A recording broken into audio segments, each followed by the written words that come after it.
በትዳሩ ማይረካ አንድ ሰውዬ ነበር። ፓስተሩ ጋር ሄድና ሁሌም ይላል ፓስተር ምን ዋጋ አለው የኔ ትዳር ይላል። ምን ነው የ31ን አላገባሁም ይላል።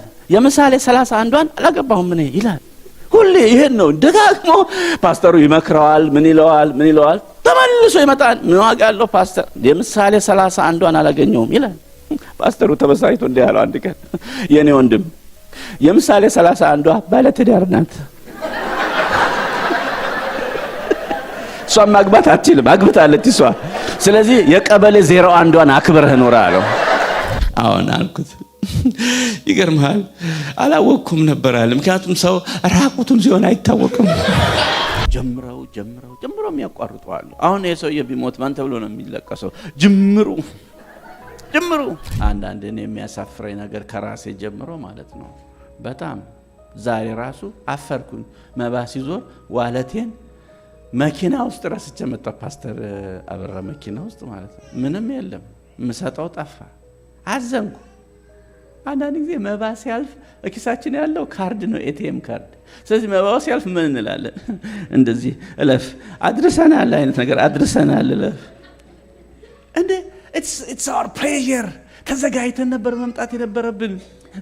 እንትን ካሽባክ ትፈልጋለህ ይላል እኮ ማሽኑ ሁሉ ዲዩኒድ ካሽባክ ይላል። yes ካሽባክ ለሁድ ለመባ ካሽባክ 20 ብር 10 ብር 30 ብር 50 ብር የሆነውን ብቻ ካሽ በኪሳችን ይዘን መባው እስኪመጣ መቸኮል አለብን። የመባቃው እስኪመጣ ድረስ መቸኮል። እድል አግኝቼ ነው ለአምላኬ ለመስጠት ተዘጋጅተን ነው መምጣት ያለ። እድል አግኝቼ አገር ቤት የመባው ዕቃ ዞሮ ሲመጣ ምንም የለውም። ፓስተሩ አየና እግዚአብሔር የተመሰገነ ይሁን የመባ ዕቃ ራሱ በሰላም ስለተመለሰ አለ። እሱን ራሱ አለመውሰዳቸው የመባ ዕቃውን። እዚህ ቦታ ያገባችሁና ያላገባችሁ ምን ያህል እንደሆነ ፐርሰንቴጁን ለመገመት እስቲ ያላገባችሁ እጆቻችሁን አሳዩኝ። በደንብ አውጡ ወጣቶች። አገር ይወቃችሁ፣ ፀሐይ ይሞቃችሁ፣ ሰው ይመልከታችሁ። በደንብ አውጡ። እሺ ጌታ ይባርካችሁ። ደግሞ ባለትዳሮች የኔ ቢጤዎች እጆቻችሁን አሳዩኝ። አንዳንድ ሰው እዚህ ድረስ ነው የሚወጣው። አሁን እኔም እንዳገባ ቆጠራለሁ ብሎ ነው ማለት ነው። ላውጣ አሁን እኔም ላውጣ ያንገበገበችኝ ላውጣ ብሎ እዚህ ድረስ ነው የሚያወጣው። እኔ ያልኩት ያገባችሁ እንጂ የተግባባችሁ አላልኩም። ስለዚህ በደንብ እጆቻችሁን አውጡ። ጌታ የተባረከ ይሁን። እግዚአብሔር ይባርካችሁ። የኔ ኦዲየንስ 4 ነው።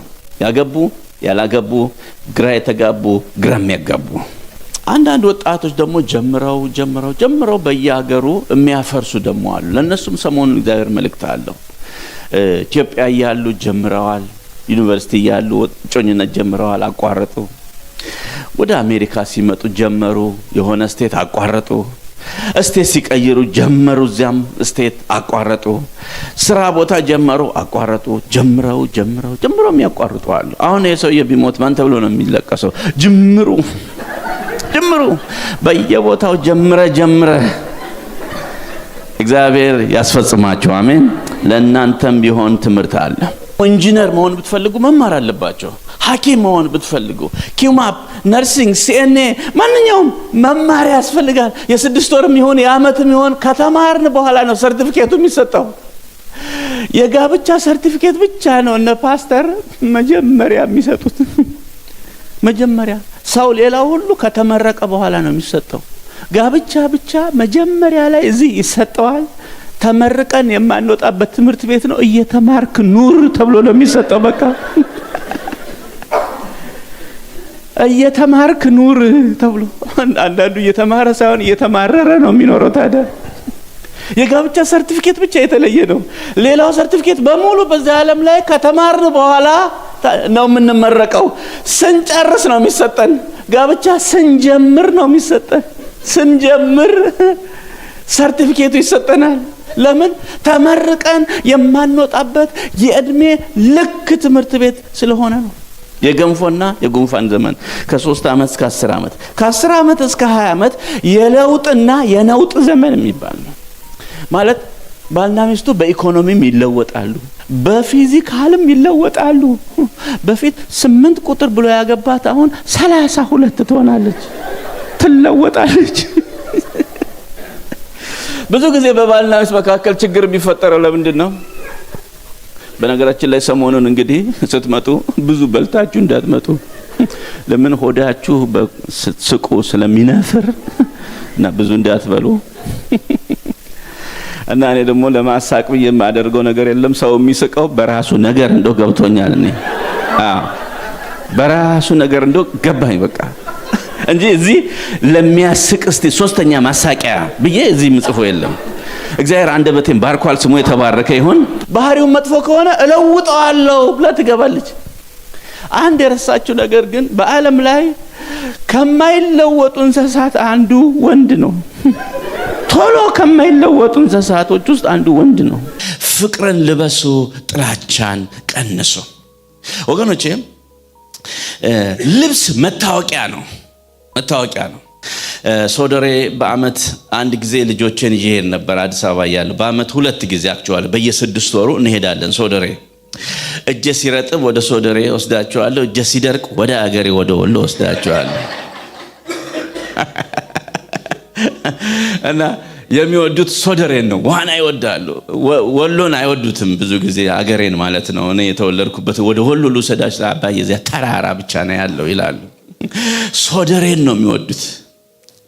እዚያ ሶደሬ ከልጆች ጋር ሳምቦ ጫርቅ ሰዋኝ አንድ ሰው ይሄ እየደጋገመ እየሰረቀ ያየኛል። እኔ ሳየው አይኑን ሰውር ያደርጋል። ተመልሶ ትንሽ ቆይቶም ያየኛል። አይን ላይ እንጋጫለን እና በኋላ ደፈረና ጠጋ ብሎ ይቅርታ አድርግልኝ፣ አንተ በቴሌቪዥን በኤልሻዳይ ቴሌቪዥን የምታስተምረው ፓስተር ደሞዝ ነህ እንዴ አለኝ። አዎን አልኩት። ይገርምሃል አላወቅኩም ነበር አለ። ምክንያቱም ሰው ራቁቱን ሲሆን አይታወቅም። ሁላችንም ራቁታችን እናታችን እንደፈጠራች መለመለያችን ነበርን ውሃ ውስጥ እና አይታወቅም። ለካለው ሰው ራቁቱን ሲሆን አይታወቅም። ልብስ ክብር ነው። በኋላ እንዲህ አለኝ። በጣም ይገርም ነው። ጥሩ መጥቶ በኋላ አበላሽ። ምን አለኝ? አንተም ሶደሬ ትመጣለህ እንዲህ አለኝ። አንተም ሶደሬ ትመጣለህ ወይ አለኝ። ገባኝ። እኔ ምን ማለቱ ነው? ነፍሳት እየጠፉ ማለቱ ነው። ሾርኔ መናገሩ ነው። ነፍሳት እየጠፉ ትዝናናለህ ሆይ? ገሃነም እየገቡ ነፍሳት ትዝናናለህ ሆይ ማለቱ ነው። እንዲህ አልኩት። እኔ ሶደሬ የማልመጣው በቄስ ተገዝቻለሁ። እንደውም ማለት የነበረበት ምንድነው? በጣም ስላየሁ ደስ ብሎኛል። አገልጋይ እንደዚህ ሲያርፍ ከቤተሰቦቹ ጋር ደስ ይላል። በል የዚህን 3 ቀን ስፖንሰር እኔ ዘጋለሁ ነው ማለት የነበረበት። አገልጋዮቻችሁን መሪዎቻችሁን በምትችሉት ሁሉ ሰፖርት አድርጉ። እናንተ ናችሁ የምትባረኩት፣ እናንተ ናችሁ። ምክንያቱም የአገልጋይ እድል ፈንታው እግዚአብሔር ነው። በትዳሩ ማይረካ አንድ ሰውዬ ነበር። ፓስተሩ ጋር ሄድና ሁሌም ይላል፣ ፓስተር ምን ዋጋ አለው የኔ ትዳር ይላል። ምን ነው የ31ን አላገባሁም ይላል። የምሳሌ 31ን አላገባሁም እኔ ይላል። ሁሌ ይሄን ነው ደጋግሞ ፓስተሩ ይመክረዋል። ምን ይለዋል? ተመልሶ ይመጣል። ምን ዋጋ አለው ፓስተር የምሳሌ 31ን አላገኘውም ይላል። ፓስተሩ ተበሳጭቶ እንዲህ ያለው አንድ ቀን፣ የኔ ወንድም የምሳሌ 31ዷ ባለ ትዳር ናት። እሷ ማግባት አትችልም፣ አግብታለች እሷ። ስለዚህ የቀበሌ 01ን አክብረህ ኖር አለው። ከቀበሌ 01 ጋር ተስማምተህ ኖር አለው። ሌላ አንመኝ፣ ያለን አክብረን እንኖር። ቤት በጥበብ ነው እንጂ በጠባ አይሰራም። አንድ ቀን እኔ ትምህርት ቤት ሆኜ ሚስቴ ደወለች። ሄሎ አለች። ብዙ ጊዜ ሴቶች ሲደውሉ መጀመሪያ ሲደውሉ የሚሏት ቃል አለ። በላሁም አይደለም ጠጣሁም አይደለም። ወደ ባላቸው ሲደውሉ ሚስቴ የምትለው የት ነህ ነው። በቃ ይችላል። እኔ ታዝቤያቸዋለሁ። በቃ ከኔ ሚስት ደውሎ እንዴት ዋልክ የኔ ቆንጆ ምናምን ብሎ ወደ ጉዳያቸው አይገቡም። የት ነህ ነው በቃ። ወንድም ይበሳጫል። አትበሳጭ። ስብሰባ ላይ ይሆናል ብላ ነው፣ መኪና እየነዳ ይሆናል ብላ ነው። ፖዚቲቭ ቲንኪንግ ያኖራል። ዝም ብለ ያለህበትን በትህትና መናገር ነው። የት ነህ? ዜብራውን እየተሻገርኩ ነው።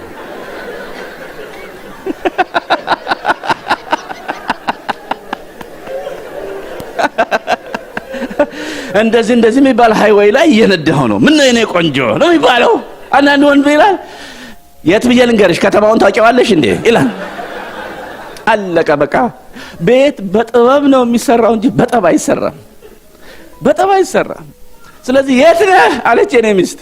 እዛን ጊዜ የመጀመሪያ ዲግሪን ኢቲሲ ሰራ ነበር በስነ መለኮትና ክላስ ልንጀምር 15 ደቂቃ ቀርቶናል እዛ አዲስ አበባ እና ኢቲሲ ነኝ ያለሁት። ምን ነው የኔ ቆንጆ አልኩ። ይሄንን ውሻ አጥፋ ግደል ስለ እምቢ ብለህ በረንዳዬን ደም በደም አደረገው፣ አንተ ነህ ለዚህ ያደረስከው፣ በጣም አዝናለሁ አለች። አንድ ጎዳናው የሚባል ውሻ ነበረና እና አንድ ቀን ከቤት ስገባ በቃ ውጣ ቢሉት ዝም ብሎ ጥግ ይዞ እምቢ አለ። ከዛ እኔ ስደርስ እንዳልኳቸው አይ ተውት እስኪ ውሃ ስጡት ምግብ ስጡት ተውት እስኪ አልኳቸው። አደረ። በሚቀጥለውም ቀን አደረ፣ በሶስተኛውም ቀን አደረ። ፎቶ አንስቼ የኔን ስልክ አስቀምጬ ውሻ የጠፋችሁ በዚህ ስልክ ደውሉ ብዬ በየፖል ለጠፍኩ። እዚያው አካባቢ ማንም የደወለ የለም። ከዛም በኋላ አስከተብኩትና ስም አውጥቼለት ከ3 ወር በኋላ ከጎዳና ነው የገባው። ጎዳናው ብዬው አብሮ ይኖራል። እሷ አትወደውም ልጆቼን እንዳይነክስብኝ አስከትብ ያለው እላለሁ። አረ እንደው ይሄ ውሻ ራሱ ጅራት የለውም። እኔ ስገባ ጠቅላላ ነው የሚንቀሳቀሰው በቃ።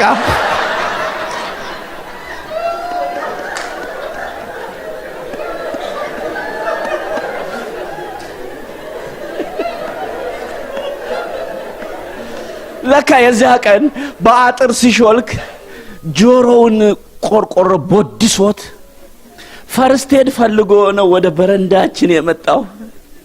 ደም በደም ያደረገው በረንዳውን ለዚህ ነው።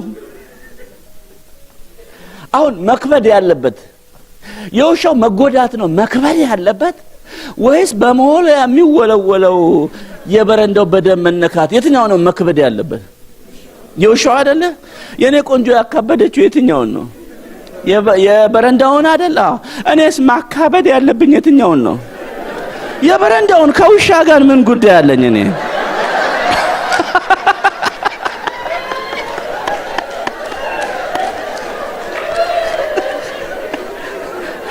እና በዛው በስልክ ውስጥ የውሻው ነሽ ነው በጣም አብዝቶታል። ቆይ ማታ ስመጣ አሳየዋለሁ አልኩ። ማታ 3 ሰዓት ከምሽቱ በኢትዮጵያ ሰዓት አቆጣጠር ቤት ሲደርስ ጥርስ ብቻ ሆናለች፣ ረስተዋለች። ስለ ውሻው አታነሳም። ብድግ ብላ ሳመችኝና ደህና ዋልክ ብላ ተቀበለች። ረስተዋለች። መቼ ነው እንድትረሳው ያረኩት? ቀን 5 PM ላይ በስልኩ ውስጥ ይሄ ውሻ በጣም አብዝቶታል ስመጣ አሳየዋለሁ ስል እዚያ ላይ ታክማለች። እሷ እዚያ ላይ ታክማለች። አንዳንድ የዋህ ባል አለ በዚያ በስልኩ ውስጥ እንደዚህ ላይ ተይ እንጂ ልጆች አይወለውሉትም እንደ ደሙን።